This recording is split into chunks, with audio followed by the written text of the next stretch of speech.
पुष्पक, लंकेश का विमान। हार के लिए सज्ज हो जाओ, सज्ज हो जाओ।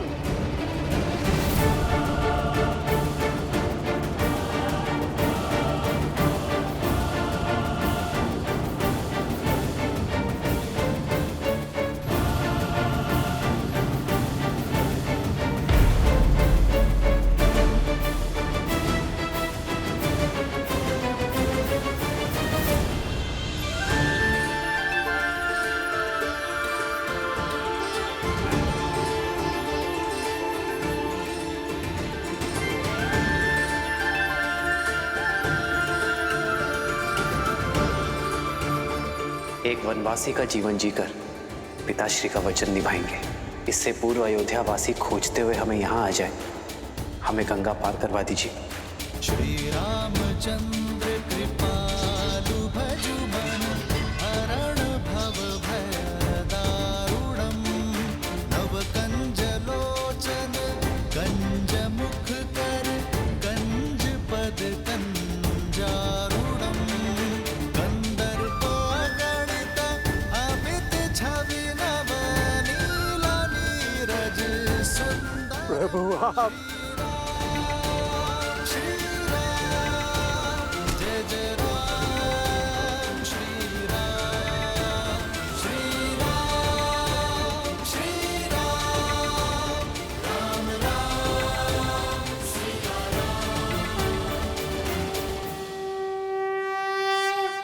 निषाद राज, उठो। आप सभी उठ जाइए। शीश झुकाकर तो सेवक स्वामी से मिलता है निषाद राज, मित्र तो गले लगता है।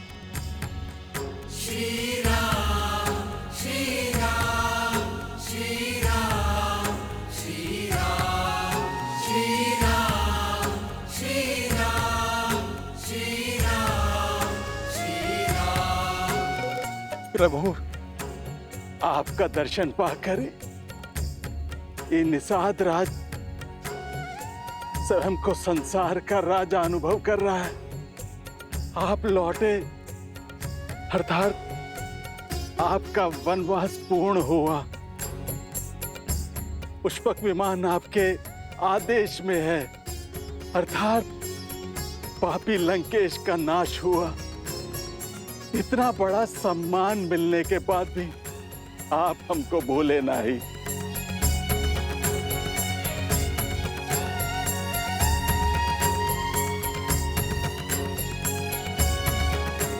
कुछ देना ही चाहते हैं तो पुनः दर्शन देने का आश्वासन देके जाइए।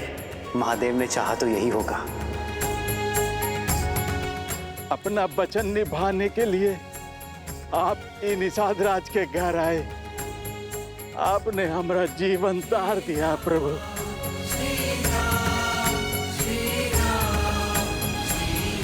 कैसे ना आता निषाद राज। रघुकुल रीत सदा चली आई, प्राण जाए पर वचन ना जाए। आप ही के कारण तो हम नदी पार कर पाए थे।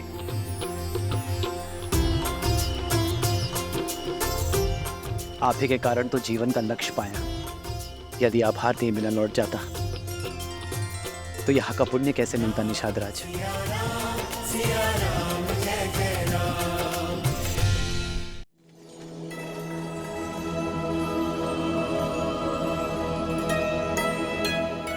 प्रभु हमें वन के तुच्छवासी जैसन हमरा भोग वैसन हमरा आतिथ्य आप ही को ग्रहण करके प्रसाद बना दीजिए। आपके सम्मान सा भोग बनाने का हमरा सीमा नहीं है, किंतु हमरे हृदय में आपके प्रति असीम प्रेम है। प्रभु स्वीकार करें। प्रेम से बड़ा ना कोई भोग है और स्नेह से बड़ा ना ही कोई उपहार। ये हृदय से दिए हुए फलों को मैं हृदय से स्वीकारता हूं। लाइए। पुनि कृपाल लियो बोली केवटा दीनहि भूषण बसन प्रसादा,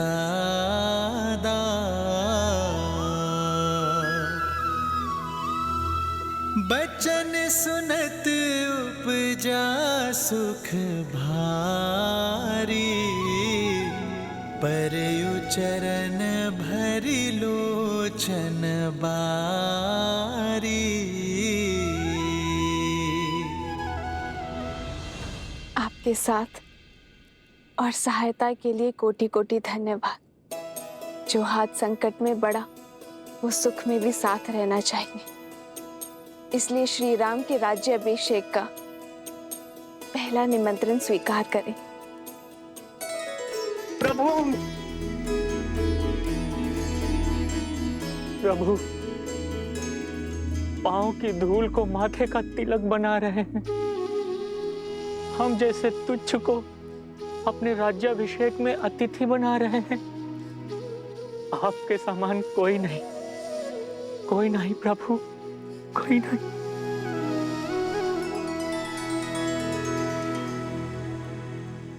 उठिए केवट जी।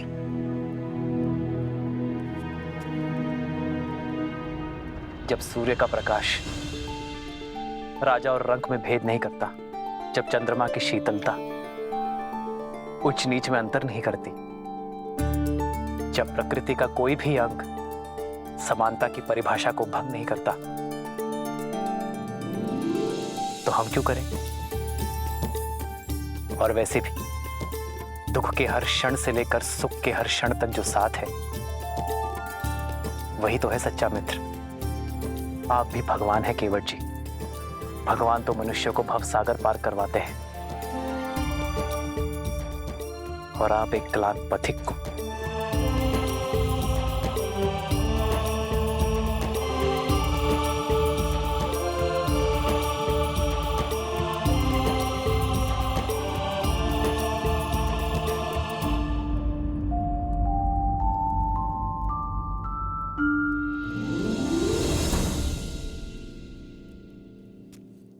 भैया, अब हमें प्रस्थान करना चाहिए।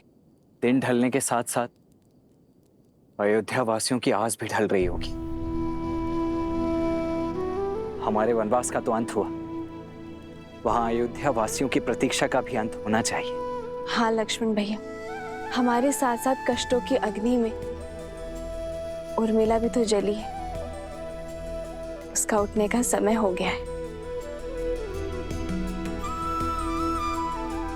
जिस प्रकार एक माता अपनी संतान का कोई दुख नहीं भूलती, उसी प्रकार आप भी अन्यों की पीड़ा नहीं भूलती हैं भाभी माँ।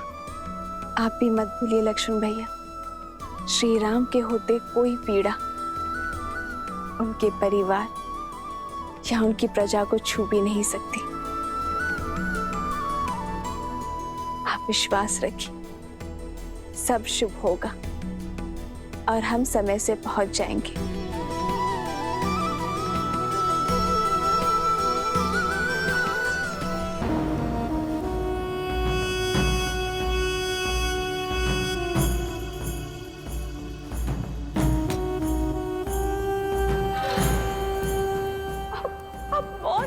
भैया,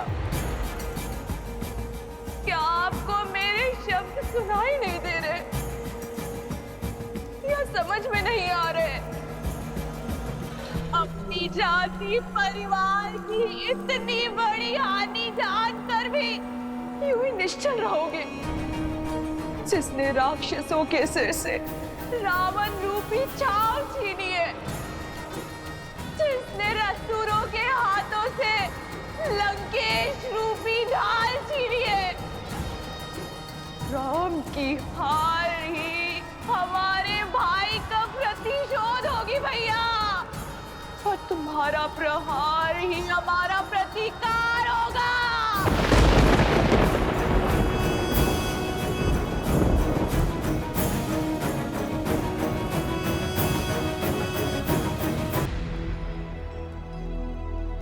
बताओ हनुमान, अयोध्या में क्या देखा आपने?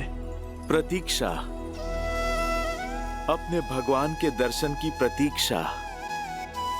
परंतु अब ये प्रतीक्षा निराशा का रूप ले रही है। प्रजा का उत्साह, हर सुख, सब कुछ छिन चुका है। हमें निराशा के अंधकार में आस का दीप जलाना ही होगा। किंतु हनुमान, हमारी प्रतीक्षा इतनी लंबी क्यों? व्यक्ति चाहे जितना थका हुआ क्यों ना हो, जितना भूखा हो, घर में आने से पहले पवित्र होके सारा मैल बाहर छोड़कर आता है। वैसे ही प्रभु श्री राम और माता सीता को भी अपने मन से युद्ध की पीड़ा, विरह का कष्ट धोना होगा। घर की चिंता लिए वो आज इस अयोध्या में पग नहीं रखेंगे। यहाँ से पूर्व प्रभु को माता का तीर्थ कराना आवश्यक है। भैया, ऐसी परिस्थिति में तीर्थ गए? तीर्थ केवल इसलिए नहीं होते कि दुख में भगवान का सानिध्य मिले, बुरे समय में शक्ति मिले, बल्कि सुख के शुभ आरंभ के लिए, अपने अंतर मन के दर्शन के लिए किया जाता है। बीते हर दुख को भुलाकर एक सुंदर कल के स्वप्न के लिए किया जाता है। नए आरंभ के लिए, ना कि ऊर्जा पाने के लिए किया जाता है। हर उस स्थान पर जहां प्रभु श्री राम ने माता सीता के लिए आंसू बहाए, वो इस सृष्टि पर तीर्थ की उपमा पा चुका है। प्रभु ने वनवास का हर कष्ट जहां पर भुगता, वो तो संतोष प्राप्ति का स्थान बन चुका है। जहां जहां प्रभु ने संतों का सानिध्य किया, हर वो स्थान पवित्रता का पर्याय बन चुका है। महात्मन भरत, अब आप चिंता ना करें। मर्यादा पुरुषोत्तम मेरे प्रभु श्री राम अपने शब्दों से कभी भी विमुख नहीं होते। प्रभु श्री राम अयोध्या आएंगे, अवश्य आएंगे भैया। आज वो अपने सूर्य के तेज से अमावस की रात को प्रकाशमय करेंगे, और आज हम इस अंधकार को उल्लास और आनंद के दीपों से दूर करेंगे भरत भैया। अयोध्या आज सहस्त्र लाखों लाखों छोटे छोटे दीपों से नहाएगी। प्रभु श्री राम आने को हैं। हो तीरथ पति पुनि देखो प्रयागा, निर्घट जन्म कोटि अगभागा। मैं अयोध्या में भैया के बिना प्रवेश नहीं कर सकता। आप सब जाइए और कह दीजिए अयोध्या वासियों से कि दुख की इस घड़ी को सुख में बदल दे। अमावस्या की इस काली रात्रि को दीपों से पूर्णिमा सा तेज दे। कह दीजिए उनसे कि अयोध्या का कल हमारे श्री राम, माता सीता और लक्ष्मण के साथ पुनः पधार रहे हैं।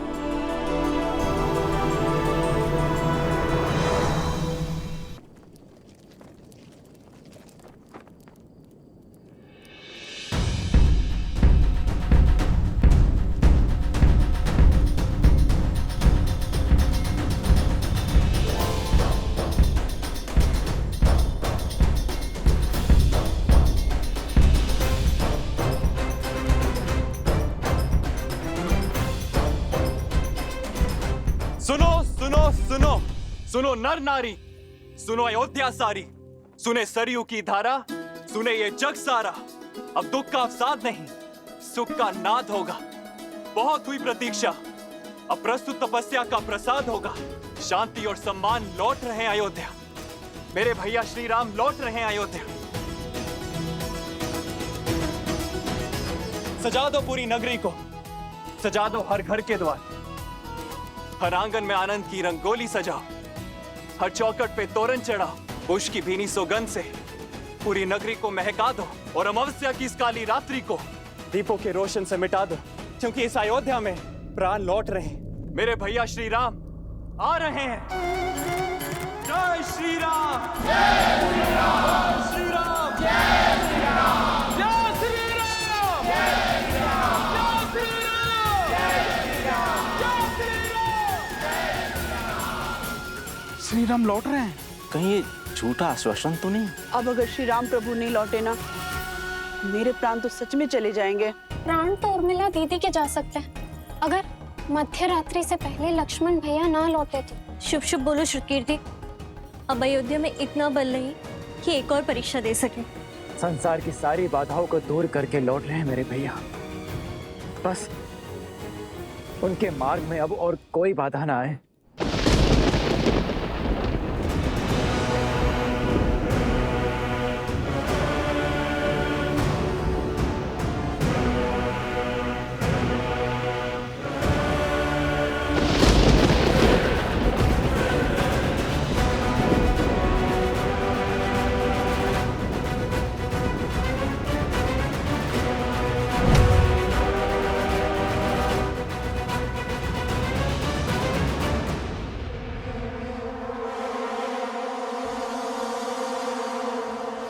कोई जीवन शेष नहीं है यहाँ।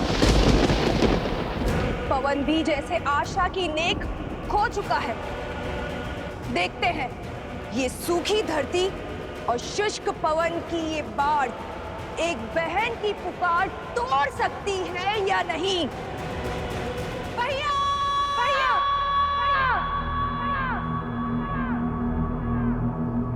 भैया, भैया, भैया,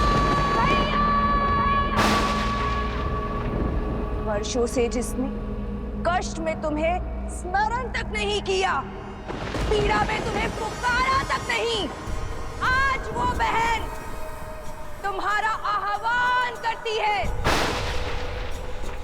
मैं शूर्पणखा, लंकेश रावण की बहन, आपका आह्वान करती हूँ। माना कि उनसे हर नाता तोड़ चुके हैं आप, परंतु वंश का नाता तो नहीं टूट सकता ना। उस नाम का नाता तो नहीं टूट सकता जो समान है। ये बहन आपका आह्वान करती है भैया।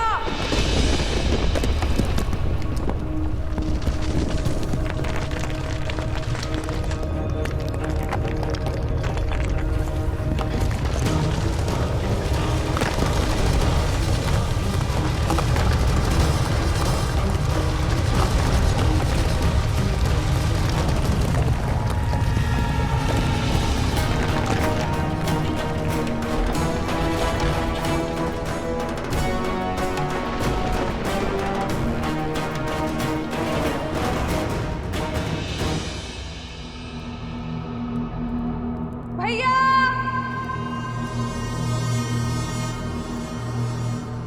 भैया,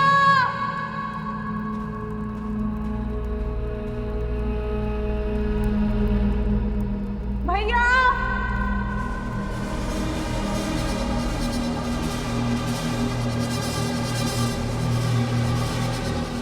तुम्हारे होने का एहसास है मुझे। मैं जानती हूँ तो मुझे सुन रहे हो।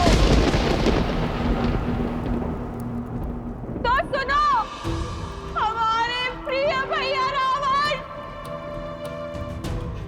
उनका वध हो गया है। चले गए वो जिनका 10 लोगों पे आधिपत्य था, वो जो संसार के स्वामी थे, वो अब नहीं रहे। और इस दुर्गति की दोषी हम में से ही एक है, हमारा ही रक्त। अब राक्षसों की आशा केवल एक से शेष है, वो तुम हो।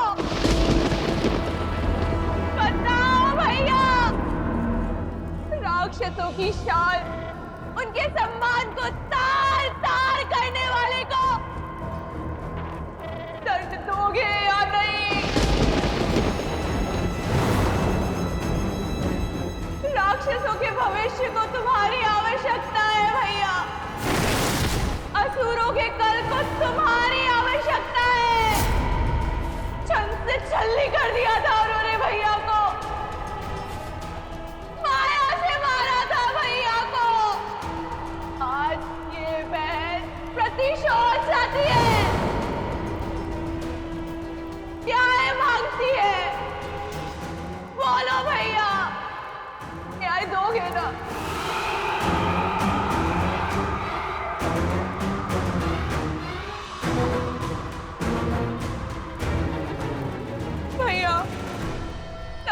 ध्वस्त और लंका के सूर्य को अस्त करने वाला वो हमारा नगर छोड़कर उत्तर की ओर जा रहा है भैया।